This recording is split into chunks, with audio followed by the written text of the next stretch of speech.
¿No te ha pasado que tienes una entrega y estás con toda la actitud?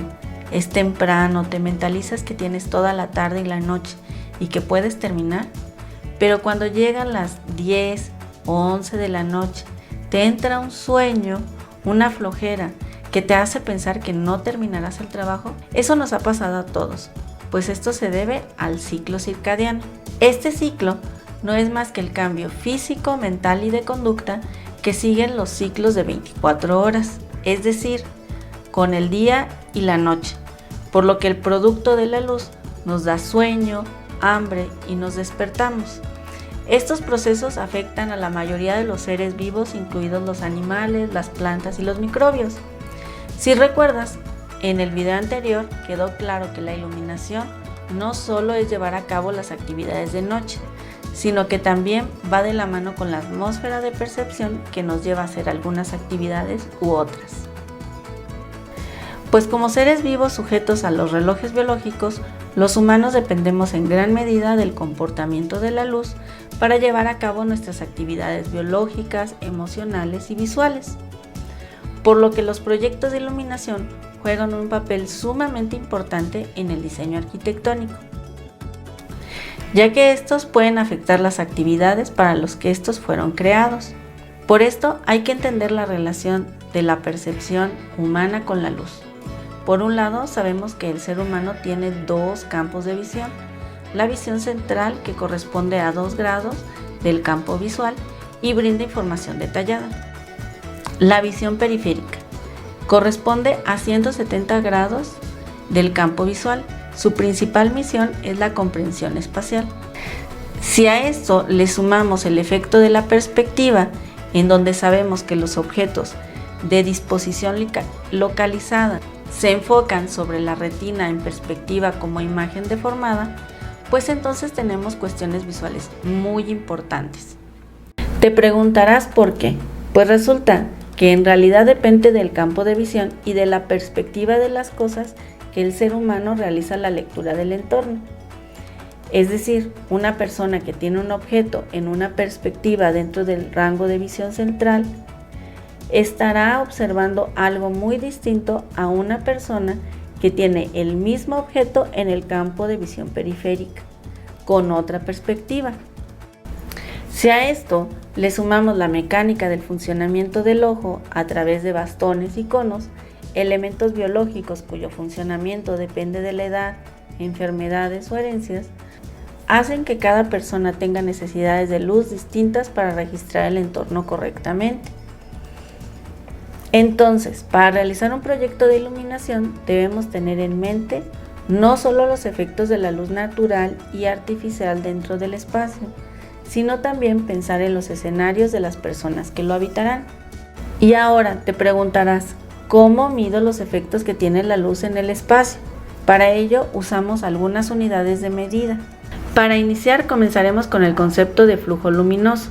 Su unidad de medida es el lumen, la que debemos entender como la cantidad de luz emitida por una fuente luminosa o recibida por una fuente iluminada.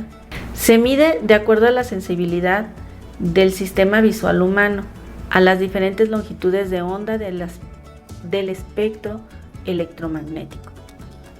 Una regla de este es que entre más lúmenes, más alta tiene que ir la luminaria y al contrario. Otro concepto es la intensidad luminosa. Esta es la candela. Es la encargada de cuantificar la intensidad luminosa en una dirección determinada. Una candela es equivalente a la luz que emite una vela. No hay que dejar de lado el concepto de luminancia. Su unidad es el lux. Esta la entenderemos como la cantidad de luz que cae en una superficie. Por ejemplo, los luxes para dibujar es la iluminación que llega a la mesa de trabajo o respirador.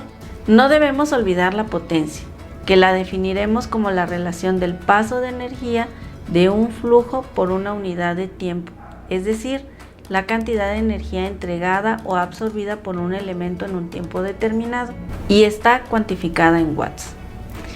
Y ya por último tenemos la eficiencia luminosa, que debemos comprender como la relación que existe entre el flujo luminoso emitido por una fuente luminosa y su potencia. Todos estos conceptos se encuentran reflejados en la relación que existe entre la luminancia y la iluminancia, que no son lo mismo, pero se encuentran íntimamente ligadas, ya que están relacionadas con la percepción que tenemos de la cantidad de iluminación que puede llegar a una superficie.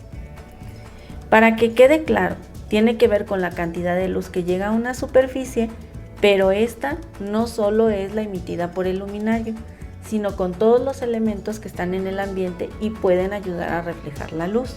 Debido a estos conceptos es que debemos cuidar las características de nuestros luminarios, que son el flujo luminoso, la intensidad luminosa y la potencia del luminario, ya que la combinación de estos factores pueden ayudar a crear diferentes tipos de ambientes de iluminación según lo requieran nuestro proyecto. Como dato curioso, ¿sabías que el ojo humano es capaz de distinguir en las noches las formas con tan solo 5 lux y que en una jornada de sol podemos tener una iluminación de hasta 1000 lux o más? Pero para leer nos basta con 150 lux.